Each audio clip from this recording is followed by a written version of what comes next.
예, 우리 목사님들께서는 헬라어 강좌하면서 울티마, 페눌티마 이런 걸 배웠을 겁니다. 울티마는 마지막이고 페눌티마는 마지막 앞에 액센트가 찍히는 것을 이야기하는데 많이 두루 쓰입니다. 이 말이. 오늘은 페눌티마입니다. 마지막 앞에 연. 이제 다음 주가 울티마 마지막 연이고 오늘은 22년 중에 21년 마지막 바로 앞에 연의 말씀으로 알파벳은 쉰에 해당하는 그런 말씀이 되겠습니다. 히브리어에는 영어로 SH에 해당하는 그러한 복합 자음이라고나 할까요? 그런 쉬 발음이 나는 그런 알파벳이 따로 있습니다. 그래서 영어에도 없고 한국말에도 따로 없는데 복합해서 나오는데 히브리어에는 쉬라는 그 단어가 있습니다. 그게 이제 쉰이라고 하는데 쉰타우 이제 다음 주에 타우가 마지막이 되는데요. 오늘 이 쉰으로 시작하는 8절의 말씀은 특별히 하나님의 말씀에 대한 고백을 담고 있습니다. 아마 이제 말씀이 종점을 향하여 가는 가운데서 더욱 고백하고 그리고 다음 주에 이제 피날레로 강구하는 그런 말씀으로 대미의 119편이 대미를 장식하는 그런 경우가 되겠습니다. 우리가 고백이다, 고백신앙이다 혹은 confessional faith 이런 말들을 많이 씁니다만은 이 고백신앙이 뭐냐 이렇게 생각하기 쉽습니다. 그러나 고백신앙이라는 것은 말씀에 대한 고백이고 곧 말씀 신앙을 의미합니다. 주문을 외우는 그러한 이방 종교에는 고백이 없습니다. 그냥 중얼중얼 거리는 것밖에 없습니다. 그래서 그들은 듣지 않아요. 들을 필요가 없어요. 왜요? 주문이기 때문에 그냥 반복되는 동작으로 중얼중얼 뭐 빈다 하고 또 알지도 못하는 대체로 보면 전승 민간 신앙, 민간 종교 이런 데가 보면 다 이 주문을 가지고 있어요. 중얼 거리고. 또 기독교라 하면서도 의식을 중요시하는 그런 우리 동방교회라든지 또 로마 캐톨릭이나 이런 데도 보면 뭔가 이렇게 좋게 보면 암송이지만은 뭔가 말을 자꾸 반복하는 그런 부분들이 있습니다. 어떻게 보면 우리 개혁신앙은 이러한 약속된 반복된 말 이런 것들을 하지 않습니다. 신앙 고백은 하지만은 그것은 뭔가 바로 고백신앙이라는 건데요. 고백신앙은 가장 중요한 것이 들어야 돼요. 고백신앙에는 들음이 있고 고백이 있는 거예요. 그러니까 들음이 없이 고백한다는 것은 이것은 역시 주문이에요. 말씀을 하나도 듣지 않고 고백을 한다. 이것은 이미 고백도 아니고 그저 내 속에 새겨지는 그러한 주문일 뿐입니다. 바로 오늘 시편에서 이 고백이라는 개념이 뭐냐? 특별히 내가 여호와의 말씀을 사랑한다. 오늘 163절, 165절, 167절에 보면 바로 이 사랑한다, 아하브라는 그러한 동사가 3번 이렇게 등장하거든요. 그리고 여호와의 말씀을 경외한다, 또 여호와의 말씀을 즐거워한다. 이런 말씀들이 오늘 계속 들어 있습니다. 우리는 하나님의 말씀을 듣기를 힘써야 되고 또 하나님은 우리에게 말씀을 들려주시기를 기뻐하십니다. 그래서 말씀 가운데 부르시고 말씀 가운데 우리를 자라게 하시고 그래서 말씀으로 자라고 고백으로 자라고 믿음으로 자라고 저는 이렇게 자주 기도합니다. 우리가 말씀으로 자라게 해 주십시오. 고백으로 자라게 해 주십시오. 믿음으로 자라게 해 주십시오. 말씀은 하나님이 우리에게 열어놓으신 가장 하나님이 우리에게 맞추어 주시는 조물주가 피조물에게 가장 맞추어 주시는 것이 말씀입니다.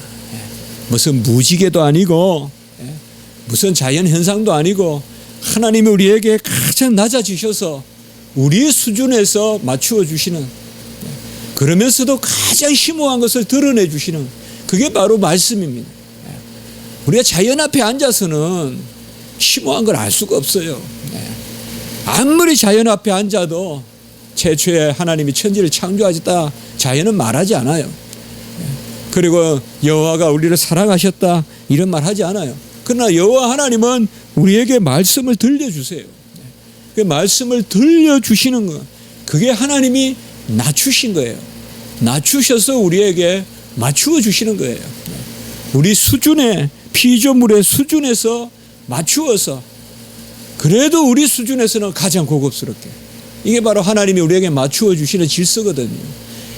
가장 높은 곳에 계신 분이 가장 낮은 곳에 오시지만은, 그 가장 낮은 곳에 오신 분이 우리를 가장 높이 들어 세우시는 그 일이 바로 하나님이 말씀을 주심으로 그렇게 하는 것입니다.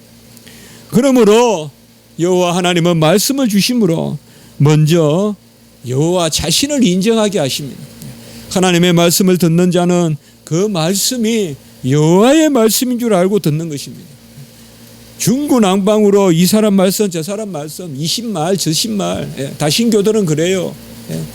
다신교가 없지 않아요. 거의 다 다신교예요. 이 신이 말하는 거, 저 신이 말하는 거 다. 그러나 우리는 그렇지 않습니다. 우리는 말씀을 듣되 오직 한 분 여호와의 말씀으로 받습니다. 오직 한 분 여호와의 말씀입니다. 삼위일체 성부, 성자, 성령 하나님이 한 분 하나님으로 말씀하시는 거예요. 한 분 하나님으로 우리에게 말씀해 주시는, 그것이 말씀을 받는 우리의 입장입니다. 여호와를 인정하고, 그리고 우리가 듣는 말씀이 그의 말씀인 줄 인정하고, 그래서 여호와의 말씀이라는 것은 여호와의 계시예요. 여호와께서 여호와를 드러내시는 가장 귀한 방법이에요. 이건 우리 편에서 요구할 수 없는 거예요. 하나님 편에서 하시는 거예요. 비밀에 속한 것, 붙잡을 수 없는 것, 보이지 않는 것, 헤아릴 수 없는 것, 그것을 하나님은 우리에게 말씀으로 알려주시기를 원하세요. 그래서 하나님 말씀 앞에 우리가 설 때 먼저 여호와를 인정하게 되고, 그리고 우리가 여호와의 말씀을 계시로 듣는다. 하나님이 그 말씀을 계시, 하나님을 드러내시고 하나님을 아는 지식으로 우리에게 말씀을 주셨다는 것을 인정하는 것이. 그리고 우리가 말씀 앞에 설 때 이제 그 말씀이 때가 참에 사람으로 오셨다 이 말이에요. 말씀이 육신이 되어서 이제는 그의 말을 들으라. 이는 내 사랑하는 아들이여 내 기뻐하는 자니 너희는 그의 말을 들으라. 바로 우리가 변화산에서 17장 5절입니까? 마태복음, 너희는 그의 말을 들으라. 예수 그리스도의 말을 들으라. 이 들음이 있는 사람만이 고백하는 것이에요. 성도의 삶이 간혹은 멈춰있는 삶이 많아요. 뭐 하려 하고 뭐 상당히 치장이 많고 복잡한데, 어떨 때는 보면 저 사람 뭐 끝없이 뭐가 들어있는 것 같고 한데 알고 보면 멈춰 있어요. 뭐냐, 이거 고백이 아니라 거의 주문 단계에 그냥 멈춰버리는 그런 신앙생활을 합니다. 그거 하면 안 된다. 우리는 여호와를 인정하고 그의 말씀을 인정하고 그의 말씀이 육신이 되신 예수님이 우리 안에 들어오시는 진리의 영으로 오신다는 것을 인정할 때 우리는 무엇으로 반응하느냐?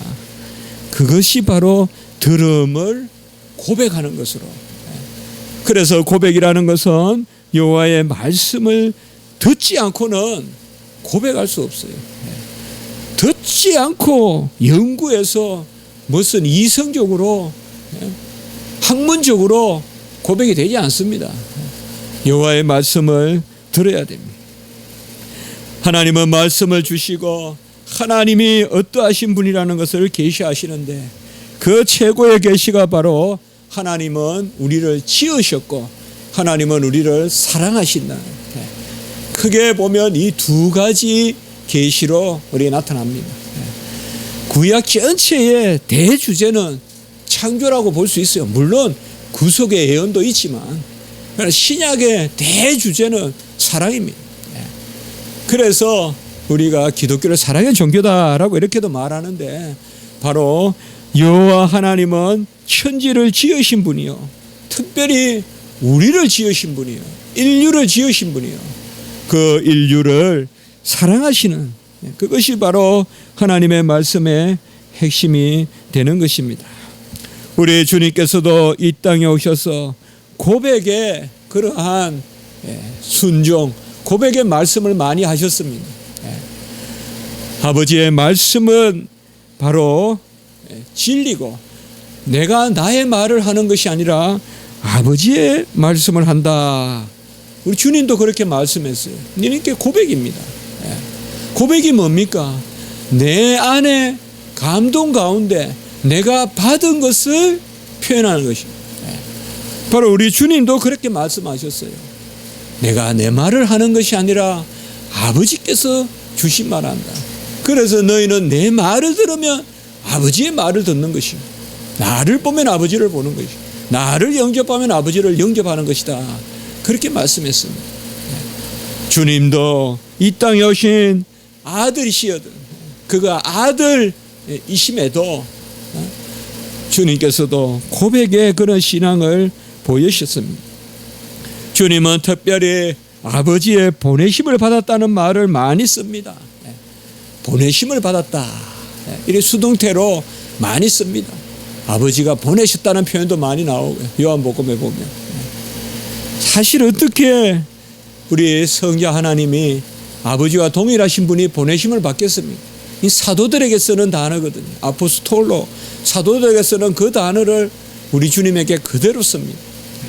그럼 주님이 보내심을 받았다는 것도 우리가 깊이 생각해 보면 말씀을 전하시라고 보내심을 받았고, 아버지의 말씀을 맡아서 그 말씀을 전하라고 이 땅에 보내신 것입니다. 그래서 주님께서 공생애 때 말씀을 가르치고 선포하고 모든 병자들을 낫게 했는데, 어떻게 보면 병자들을 낫게 한 그 치유의 역사에 더 방점이 찍히는 것보다 말씀 선포에 더 방점이 찍힌다. 왜요? 그 말씀을 들어야 구원에 이르기 때문에. 그래서 믿음은 들음으로, 들음은 그리스도의 말씀으로 말미암는다라고 이렇게 말씀하고 있습니다. 오늘 제가 시편 말씀을 이렇게 들어가기 전에 서론을 길게 이렇게 말씀을 드리는 것은, 구약에 있어서의 이 고백이라는 개념, 과연 구약의 고백 신앙이 있을 수 있느냐? 구약은 예표적 신앙인데 고백 신앙이 있을 수 있느냐? 고백 신앙도 예표적으로 보면 돼요. 우리가 구약은 믿음으로 구원에 이르지만은 예표적이에요. 구약은 고백으로 하나님 앞에 나아가지만은 예표적이에요. 여기 예표적이란 말은 불완전하다는 말이 아니에요. 오실 예수님이 이루셨기 때문에 그들도 역으로 은혜를 받는다는 뜻이에요. 구약의 백성들의 믿음이 불완전하다 그러면 안 돼요. 예표적인 것과 불완전한 건 달라요. 잘 구별하셔야 돼요. 예표적인 것을 불완전하다 그러면 세대주의가 되는 거예요. 예표적인 것을 불완전하다 그러면 아브라함은 구원을 못 받은 게 돼요. 예표적인 것은 그들은 아직 예수님이 오신 것을 바라보지 못하고 그가 오셔서 다 이루신 영을 받지 못했다는 뜻이지, 구약의 구원은 불완전하니까 예수님이 지옥에 내려가서 연옥에 가서 로마 캐톨릭 같이 그 불완전한 자들에게 마지막으로 은혜를 크게 베푸셔서 덧붙여 주셔서 그들을 끄집어낸다, 이러한 발상이 나오는 것인데, 이것은 예표와 불완전한 것을 잘 구별을 못해서 하는 이야기예요.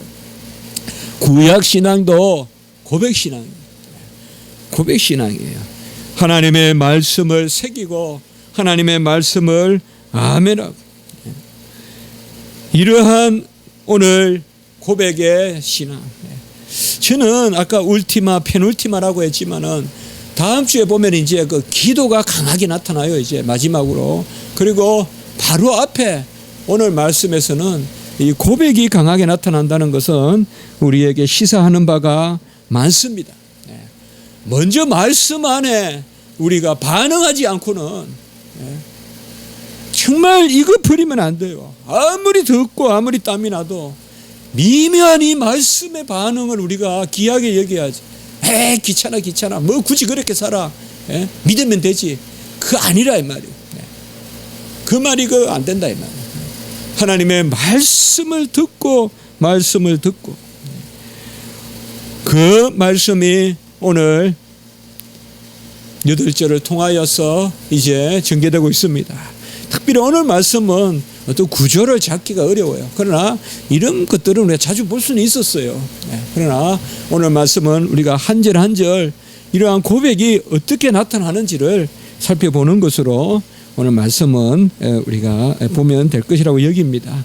161절에 먼저 보면 나의 마음은 주의 말씀만 경외하나이다 이렇게 이야기하고 있습니다.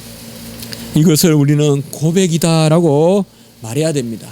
이러한 직설합법 나는 뭐 한다라고 이야기할 때 어떤 리포트가 아니고 어떤 자랑이 아니고 고백입니다. 고백이라는 것은 내가 그러하외다라고 말하지만 가마를 표현하는 거지 내가 어떻다는 걸 표현하는 거 아닙니다. 궁극적으로 은혜 가운데서 내가 주의 말씀만 경외하나이다. 절대 안 되거든요. 우리는 말씀 전하는 설교도 절대 안 됩니다.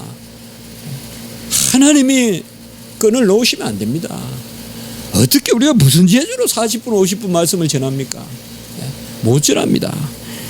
하나님의 말씀을 경외한다는 것은 주님께서 우리에게 말씀을 주시기 때문에 주님이 우리 안에 말씀에 감동을 주시기 때문에 전에도 한번 말씀을 전한 기억이 있습니다.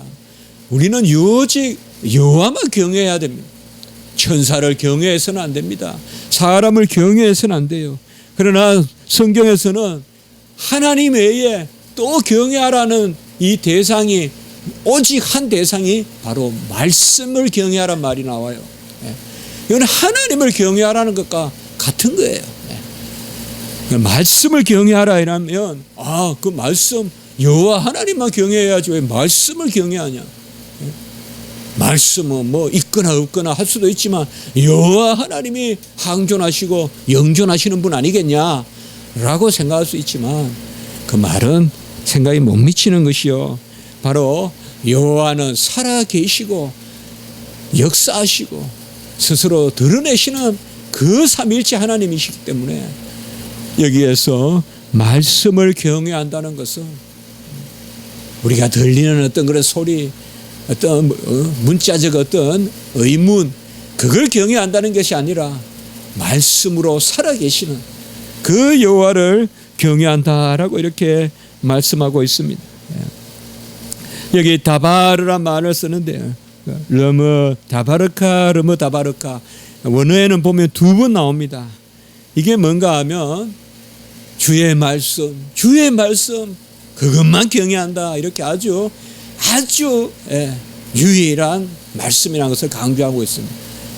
우리 번역에는 한 번만 이렇게 나오지만 히브리어는 르므 다바르카 당신의 말씀만 경외하나이다 라고 이렇게 표현되어 있습니다.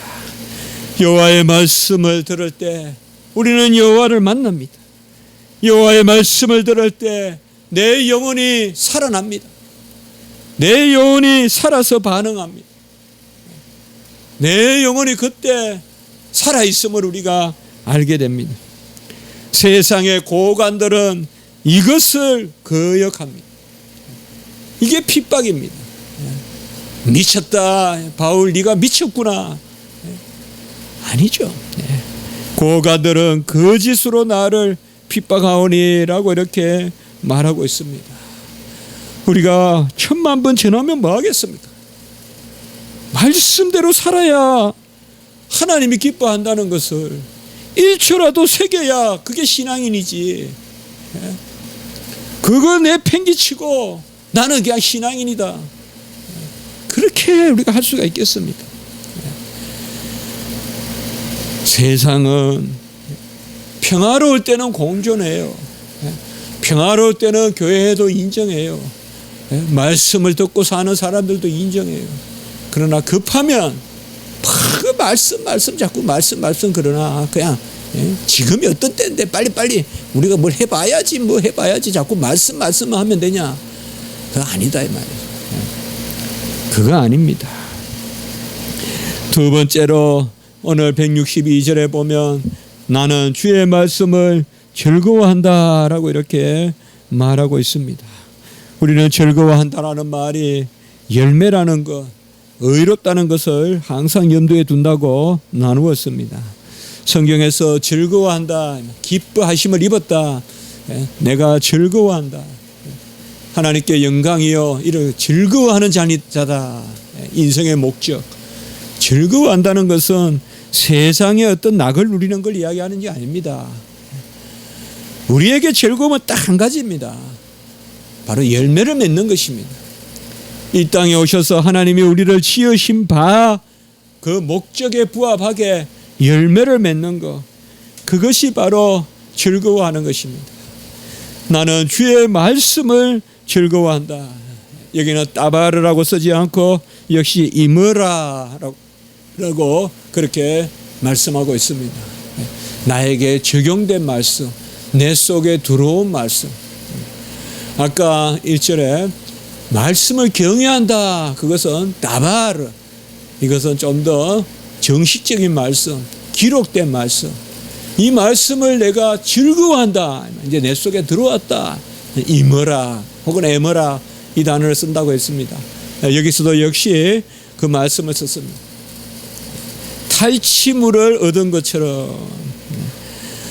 아마 이런 말씀 우리에게는 와닿지 않겠지만은 구약의 이스라엘 백성들에게 가장 중요한 것은 전쟁을 하고 또 탈취물을 얻고 하여튼 그런 부분들이겠죠. 그것을 얻은 것처럼 원수의 목전에서 상을 베푸는 그 즐거움 같이 내가 여호와의 말씀을 즐거워하나이다라고 이렇게 말하고 있습니다. 우리는 이성으로 말씀에 접근해서는 안 됩니다. 그냥 내 영혼을 말씀에 데려다 놔야 됩니다.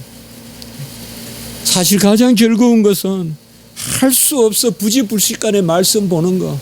그래서 저는 목회자가 된 것을 감사하게 생각합니다. 저는 그냥 놔뒀으면 말씀 많이 안 봤을 것 같습니다. 그럼 안 보고는 못 살게 만드시니까 얼마나 감사한 겁니까? 또 학자가 돼서 신학자가 돼서 말씀을 바로 이렇게 의미를 부각시키는 게 작업이기 때문에 참 감사하게 생각합니다. 하다 보면 그 말씀이 그냥 배어요. 그렇게 하다 보면 배어요. 정말 있어요. 그런 게 하다 보면 그냥 그렇게 돼요. 내가 그렇게 생각하게 되고 그렇게 믿게 되고. 그래서 하나님의 말씀을 즐거워하는 건데 잘 기억할 것은 이 내 속에 또 다른 나 육체의 소욕을 쫓는 내가 즐거워하는 게 아니라는 거예요. 내 육체의 소욕을 쫓아서 말씀에 접근하면 안 됩니다. 내 속의 속사람이 말씀을 즐거워하기 때문에 어쨌든 이것을 연결고리를 육체가 시켜주는 작업을 해야 돼요. 우리가. 그런데 내 육체가 즐겁기 때문에 하나님의 말씀을 내가 즐거워한다. 이건 잘 안 되는 거죠. 육체는 시시각각으로 말씀을 멀리합니다. 조금만 무슨 일 있으면 말씀 같은 거는 그냥 아무것도 없어요. 말씀 같은 건 아무것도 없어요. 그냥 끝까지 그냥 말씀 없는 무법자 같이 행동해요. 조금만 무슨 일이 있으면 평소에는 말씀 하다가도 조금만 뭐 있으면 그냥 끝간데 없이 그냥 이성적으로 판단한다고. 내 즐거운 대로 내 육체가 즐거운 대로 그냥 판단해 버린다. 부정한 종의 말씀을 전하지만 이거 우리가 바뀌어야 안 되겠습니까? 이거 우리가 바뀌어야 돼요. 이거 바뀌어야 돼. 평소에 좋을 때 다 말씀 보죠. 우리 교회도 바뀌어야 되고 우리 총회도 바뀌어야 돼요. 급하면 사랑도 없고 덕도 없고 참음도 없고 무슨 성령의 은사가 어디 갔는지도 없고 그냥 끝간데 없이 해버리는, 그게 마침내 여호와도 인정해주고 여호와도 그냥 살아왔던 간섭대로 옛날부터 그래 해왔으니까 우리도 이렇게 해도 인정하실 것이고, 그게 아니라는 것입니다. 163절에 보면 사랑한다라는 말씀이 나옵니다. 토라, 주의 말씀을 사랑한다. 사랑이라는 말은 인격적인 개념입니다. 내 자신이 여호와의 율법을 사랑한다. 거짓을 미워한다라고 했습니다. 굶더라도 이 자리에 서면 좋겠습니다. 배를 굶더라도 배를 골더라도 거짓을 미워하고 하나님의 법을 사랑하는 자리에 서면 좋겠습니다. 이게 우리 인생의 의미 아니겠습니까? 내 목구멍이 포도청이라고 그저 내 양심 팔고 거짓에 동성하고 한 번쯤이야 어때 하면서 거짓을 눈 감아주고 그렇게 살지 말고요. 그렇게 살지 말고요. 왜요? 주의 율법은 언약의 법입니다. 우리가 굶을 끝에도 우리가 공고함이 있을 것 같아도 주의 율법을 사랑할 때 하나님은 우리를 붙드십니다. 거짓에는 언약이 없습니다. 약속이 없습니다. 겨와 같습니다. 티와 같습니다. 그것을 우리가 기억하셔야 됩니다. 주의 율법을 사랑하니이다라고 이렇게 말하고 있습니다. 우리가 119편이나 이런 것을 읽을 때 항상 연두에 둘 것은 주의 율법을 사랑한다, 주의 말씀을 경외한다. 이것은 삼일체 하나님이라. 그래서 다시 이분법적으로 하나님 따로 계시고 말씀 따로 있고 그렇게 볼 것이 아니다. 우리가 여호와를 사랑한다.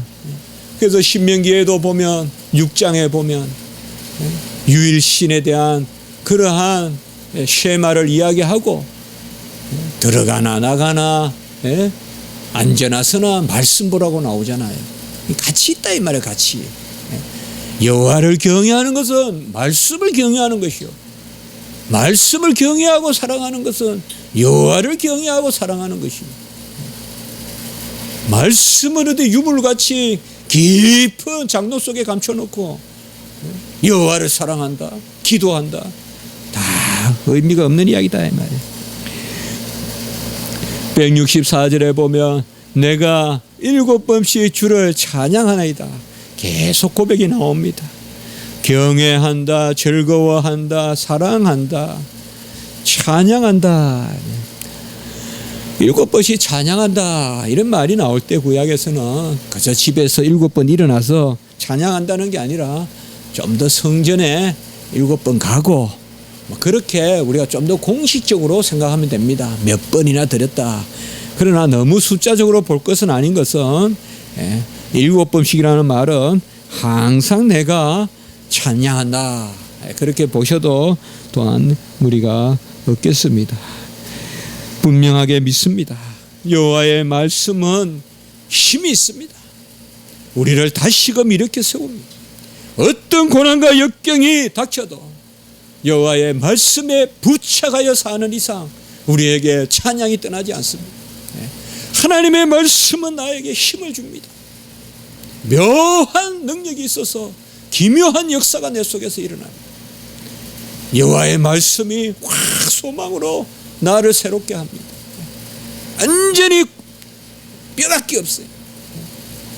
내 모습을 보면 정말 저 아리조나 사막의 빙구는 동물의 뼈와 똑같아요. 에스겔 골짜기에 그러한 사람의 뼈와 똑같아요. 말씀이 들어오면 확 살아나는 거예요. 말씀이 들어오면 확 살아납니다. 그때 우리가 찬양 안 할 수가 없어요. 힘든 일이 있습니까? 어려운 일이 예상됩니까? 같이 합시다. 주의 말씀이 있사오니 우리가 어디로 가오리까? 말씀이 주께 있사오니 종이 어디로 가오리까? 베드로가 말했다. 그 놀라운 여호와의 말씀의 역사가 우리 안에 있습니다. 찬미가 나오고요, 고백이 나오고. 뭐 친구가 있어야 되겠어요.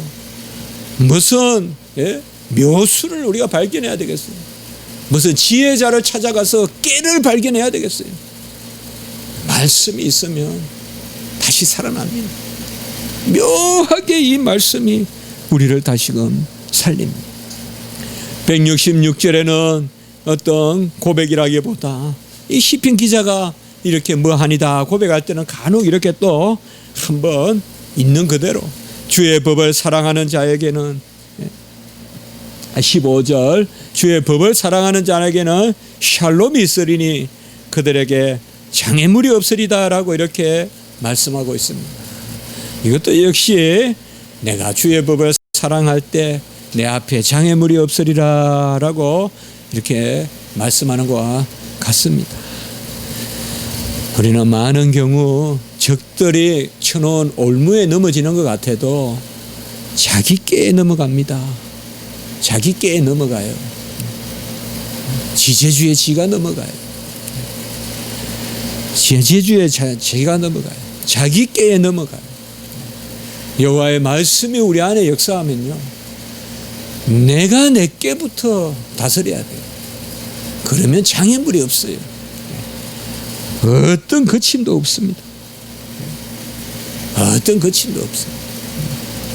무슨 세상의 대통령도 대도 문문이다, 큰 길에는 문이 없다, 한마디로 칸이 없고 간막이 없다, 크게 나간다는 뜻인데 옛날에 있는 말이죠. 그러나 우리 성경은 하나님의 말씀, 그곳에는 어떤 장애물도 없습니다. 이 말은 말씀을 믿고 말씀대로 행하라는 것이에요. 참 어렵습니다. 임박한 핍박이 보이는데 말씀대로 이방의 신상을 섬긴 제물을 먹지 않겠다, 말씀대로 나는 하루에 정하여 기도하겠다, 다니엘과 같이. 이게 쉽습니까? 쉽습니까? 우리가 맨날 옳다고만 해서 되겠습니까? 삶에 새겨봅시다. 나를 사자굴에 넣고 나를 불에 집어넣은 그 다니엘과 세 친구가 신상에 절하지 아니하고, 그거 간단하잖아요. 신상에 절할 수 있어요. 왜 안 했어요? 말씀대로 살아야 되니까. 뭐 자기 자존심이 상해서 신상 앞에 이방의 음식 뭐 자존심이 상해서 안 먹은 거 아니에요. 딱 한 가지예요. 말씀에 입에 대니까 안 한 거예요.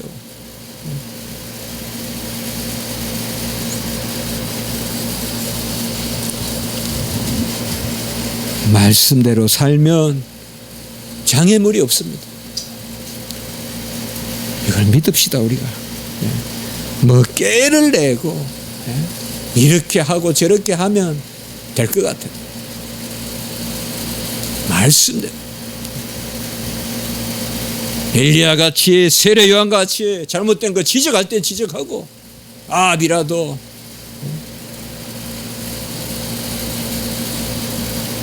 헤롯이라도 얼마 강한 왕들이 지적할 건 지적하고, 그 장애물이 없다는 겁니다. 우리가 보기에는 장애물이 있을 것 같아도, 말씀대로 살면 막 장애가 막 그냥 굴러 내려오는 것 같아도, 시편은 말씀대로 살면 장애가 없다, 주의 말씀대로 살면 장애가 없다라고 이렇게 말하고 있습니다. 어떻게 보면 우리 앞에 장애가 많은 것은 말씀대로 안 사는 것이요, 또 그 결과를 말씀대로 받아들이지 않기 때문에 그렇습니다. 말씀대로 산다 하면서 결과는 세상 거 다 누리려 하고, 그러면 장애가 되는 거예요. 말씀이, 십자가의 능력이 있기 때문에, 하나님의 말씀이 있기 때문에. 166절에 보면 구원을 바라며 주의 계명을 행하였나이다 라고 이렇게 이야기했습니다. 우리는 시편의 어쩌는 행하였다라는 것이 내 공로 내 자랑 아니라는 것은 누차 우리가 나누었습니다. 이것은 고백의 수준이다. 나에게 감동을 주시고 감화를 주셔서 주의 말씀에 섰나이다. 시편의 기자는 이러한 때가 있었던 거예요. 내가 어떻게 하오리까? 내가 어떻게 살리까? 밤새 기도하고는 결정을 해서 주의 말씀대로 살았다 이 말이에요. 이런 일이 있었다 이 말이에요. 시편 기자가. 그래서 내가 주의 계명들을 행하였나이다 라고 이렇게 말했습니다. 모호한 우리의 삶에서는 이러한 것들이 잘 눈에 띄지 않지만 모르드게나 예스더나 정말 죽음을 앞둔 사람들에게는 결단할 때가 있죠. 우리 찬송에도 어느 민족 누구게나 결단할 때 있다라는 찬송이 있지 않습니까? 그럴 때 어디에 서느냐? 이것은 준비해야 돼요. 우리가 준비해야 돼요. 아니면 평생 헛살아요. 평생 다 그냥 책잔 넘기듯이 넘기고 나중에 보면 아무것도 없어요. 책끝만 남는 그런 인생을 살게 돼요. 우리가 그때 말씀을 조명해서 주의 구원을 바라며 계명들을 행했나이다. 총체적으로 나를 살리시고 다시 일으켜 세우시는 그 주의 계명들을 생각하면서 내가 주의 구원을 바라면서 계명을 행했다라고 이렇게 말하고 있습니다. 여러분, 우리도 시편 기자와 같이 고백하는 마음으로 정말 우리는 연약하고 부족하지만은 주여 우리가 이렇게 살게 해달라는 마음으로 어쨌든 죄와는 불의와는 거짓과는 타협하지 말고 말씀이 장애 덩어리같이 보이더라도 말씀에는 장애가 없다는 것을 기억하면서 막 말씀대로 살면 나를 죽이고 화살이 날라오고 막 그냥 함정이 그냥 막 그냥 나를 그냥 올무에 가두고 할 것 같아도 거기에 샬롬이 있고 거기에 우리 있다는 것을 우리가 기억하면서 167절에는 보면 내가 주의 증거들을 지켜 싸우니, 증거라는 말은 계속 나오는 그 말씀이야. 에다라는 그런 말씀이죠. 내가 주의 증거라, 하나님이 나에게 행하신 바대로 정말 부족한 종을 생각해 봤을 때 저는 간혹 그런 기도 한 번 해요. 삼손과 같이 주여 옛날과 같이 종을 다시 큰 은혜를 베풀어 주십시오. 그 경각에서 종을 귀하게 다시 세웠듯이 이때 다시 한번 종을 세워 주십시오. 그렇게 하나님 앞에 기도해요.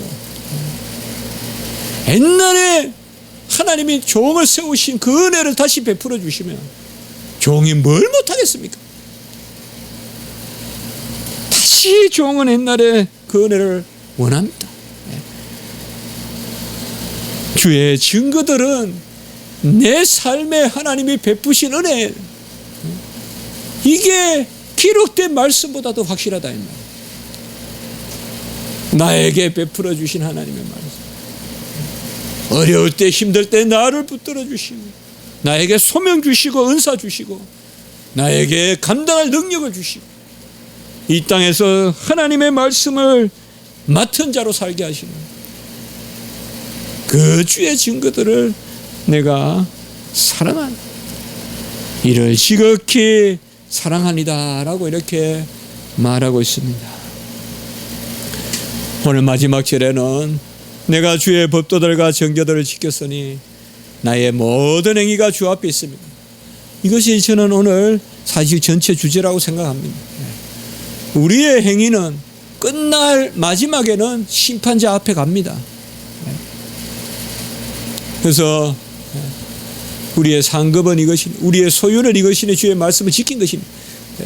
주의 법도를 지킨 것입니다. 우리가 저번에 말씀을 보셨잖아요. 요 앞에 심판이라는 것은 두 가지 의미가 있습니다. 하나님이 헤아린다는 의미도 있고, 두 번째는 하나님이 용서하시고 온전하게 하신다. 그래서 우리는 마지막 심판 때 우리가 의인이 아니지만 의인의 심판을 받는다 이 말이에요. 의인으로 삼아 주신 자로서 심판자 앞에서 잘못한 것도 도말시켜 주시고 주님이 하셨으면서도 우리가 한 것으로 여겨주시는 그 심판을 받는다. 오늘 말씀을 통하여서 우리가 이 일을 행했으면 좋겠습니다. 같이 합시다. 우리의 행위를 주 앞에 가져가자. 우리의 행위를 주 앞에 세워놓고 주여 종의 이 행위가 주님 앞에 연락되기를 원합니다.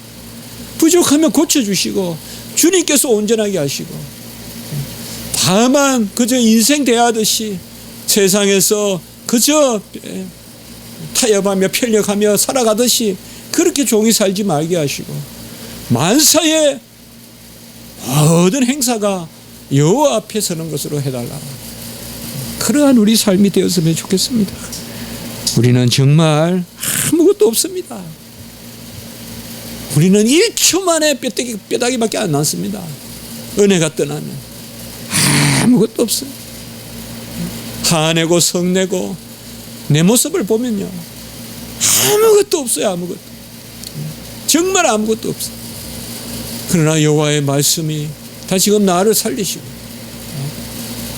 여호와가 함께 하시기 때문에 우리가 삶의 의미가 있고 모든 것을 여호와 앞에 내려놓으시고 이로 말미암아 기뻐하시 즐거워하시는 그런 은혜가 있기를 주님의 이름으로 축복해 봅니다. 한번 기도드리겠습니다. 거룩하고 자비로우신 하나님 아버지, 여호와의 말씀을 즐거워하고 여호와의 말씀을 우리가 사랑하는 그 자리에 우리를 세워주시고 여호와의 말씀을 경외하는 자리에 우리를 세워주시니 참으로 감사합니다. 우리를 사랑하시고 말씀으로 말씀하시기를 원하시는 그 하나님을 우리가 아버지여 아버지로 모시고 주로 모시게 하시니 감사합니다.